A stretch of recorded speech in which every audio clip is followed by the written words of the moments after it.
और चलिए आपको एक बार फिर से बताएं कि देवघर से पटना और पटना से देवघर का सफर अब यात्री महज 1 घंटे में पूरा कर सकेंगे।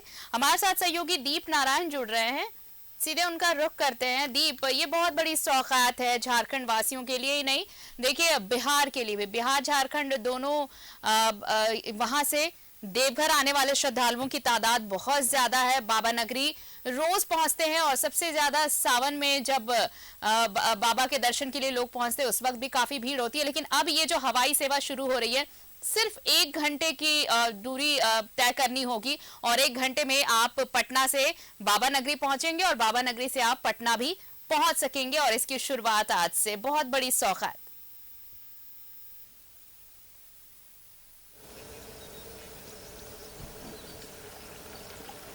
दीप, मेरी आवाज मिल रही है आपको?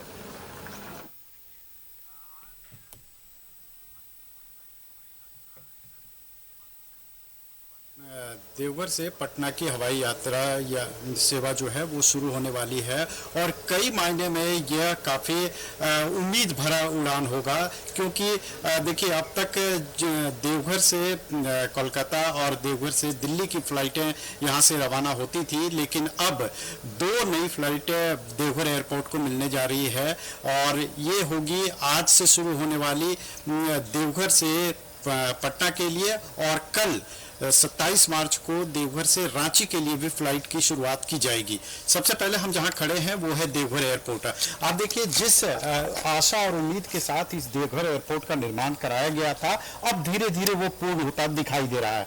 और आज की जहां बात कर रहे हैं, ये ऐतिहासिक क्षण है देवघर एयरपोर्ट के लिए, क्योंकि आज पटना जाने के लिए इंडिगो की जो फ्लाइट है 6E7944 ये आज 11:15 पर देवघर एयरपोर्ट से टेक ऑफ करेगी और यह एयरलाइन जो है वो 12:15 पर जो जयप्रकाश नारायण एयरपोर्ट पटना है वहां लैंड करेगी। और ठीक आधे घंटे के बाद, यानी जो विमान सेवा है वो 6E7945 जो कि 12:35 पर उड़ान भरेगी और 1:35 पर ये देवघर एयरपोर्ट पहुंचेगी। और देखिए आपको इसलिए मैंने कहा कि कई मायनों में ये काफ़ी उम्मीद भरा ये उड़ानें होगी, क्योंकि अब तक जो देवघर से 2 राज्यों की कनेक्टिविटी है, एक बंगाल की और एक बिहार की, ये चूंकि बाबा नगरी देवघर जो है ये 12 ज्योतिर्लिंग है और यहाँ जो सबसे ज़्यादा श्रद्धालु आते हैं वो बिहार, झारखंड और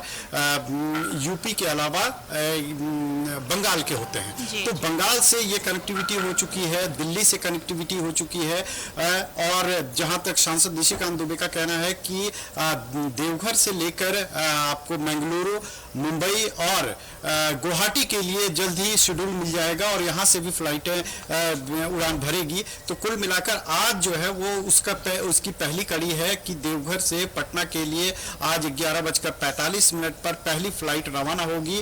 और ये उम्मीद भरा इसलिए है क्योंकि ये दूरी कम है और इसके लिए 2 सेवाएं अभी तक लागू थी। एक बस मतलब सड़क मार्ग से आप जा सकते थे जिसमें 8 से 9 घंटे का समय लगता था, और दूसरी आप ट्रेन से जाते हैं, अगर सुपर फास्ट वगैरह ट्रेन से जाते हैं तो तकरीबन 4 घंटे और अन्य ट्रेनों से लगभग 5 से 5.5 घंटे का ये समय लगता था। मतलब आप अंदाज़ा लगा लीजिए 3.5 से 7 घंटे का सफ़र तय कर लोग जाते थे पटना।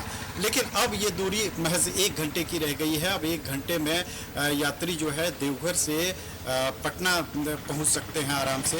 और ठीक कल यानी 27 मार्च को देवघर से झारखंड की राजधानी रांची के लिए फ्लाइट रवाना होगी और ये 50 मिनट में ये अपना सफ़र तय करेगी। तो कुल मिलाकर आज का दिन जो है वो काफ़ी ऐतिहासिक है। हालांकि पैसेंजर अभी तक नहीं आए हैं और 1 घंटे पहले ही इन्हें आ जाना होता है, लेकिन पैसेंजर आएंगे ज़रूर, क्योंकि लोगों को काफ़ी दिन से उम्मीदें थी। कई बार सोशल मीडिया पर ये अफवाह उड़ा दिए जाते थे, अलग अलग तारीखों की घोषणा कर दी जाती थी, लेकिन अब एयरपोर्ट अथॉरिटी ऑफ इंडिया ने ये शेड्यूल तय किया है और आज 11:15 पर देवघर से ये फ्लाइट जो है वो पटना के लिए टेक ऑफ करेगी, जिसका बेसब्री से लोग इंतज़ार कर रहे हैं। और इससे सबसे ज़्यादा फ़ायदा यहाँ के श्रद्धालुओं को होगा, क्योंकि एक तो बिहार और झारखंड को अभी भी लोग बहुत ज़्यादा अलग नहीं मानते हैं।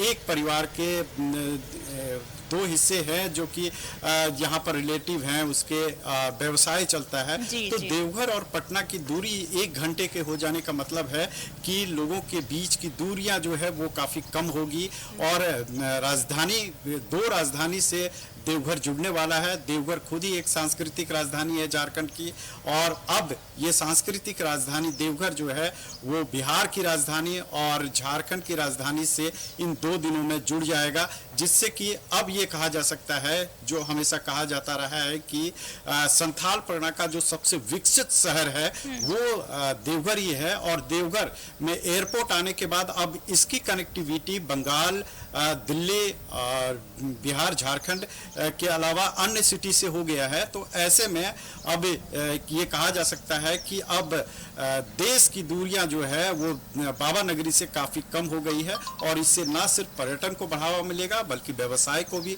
बढ़ावा मिलेगा। और आप जानते हैं कि यहाँ पर कई नई फैक्ट्रियाँ, चाहे सॉफ्टवेयर टेक्नोलॉजी पार्क हो, इफ्को के प्लांट हो या फिर प्लास्टिक पार्क हो, एम्स हो, तो तमाम सुविधाएं यहाँ पर देवघर में अब मौजूद है। और जब एयर कनेक्टिविटी इससे जुड़ गई है तो अब इन सबों पर 4 चांद लगेगा और व्यवसाय के साथ साथ पर्यटन को बढ़ावा मिलेगा, खासकर उन श्रद्धालुओं को जो सेम डे आकर पूजा कर कर लौटना चाहते हैं, उनके लिए एक बड़ी खुशखबरी है। तो इस खुशखबरी का बेसब्री से यात्री भी और हम लोग भी इंतजार कर रहे हैं, और देवघर वासी के लिए एक बड़ी सौगात से ये कम नहीं है। जी चलिए, ये एयर कनेक्टिविटी बहुत कुछ सौगात लेकर आई है और इसकी शुरुआत आज से हो रही है। बहुत बहुत शुक्रिया दीप हमारे साथ जुड़ने के लिए और तमाम बातचीत के लिए। तो आज से देवघर से पटना के लिए हवाई सेवा शुरू हो रही है और महज 1 घंटे में आप ये दूरी तय कर सकते हैं। यानी बाबा नगरी अगर आप पटना वासियों को आना है तो वो 1 घंटे में बाबा नगरी पहुंच सकते हैं और बाबा नगरी से 1 घंटे में वापस पटना लौट सकते हैं।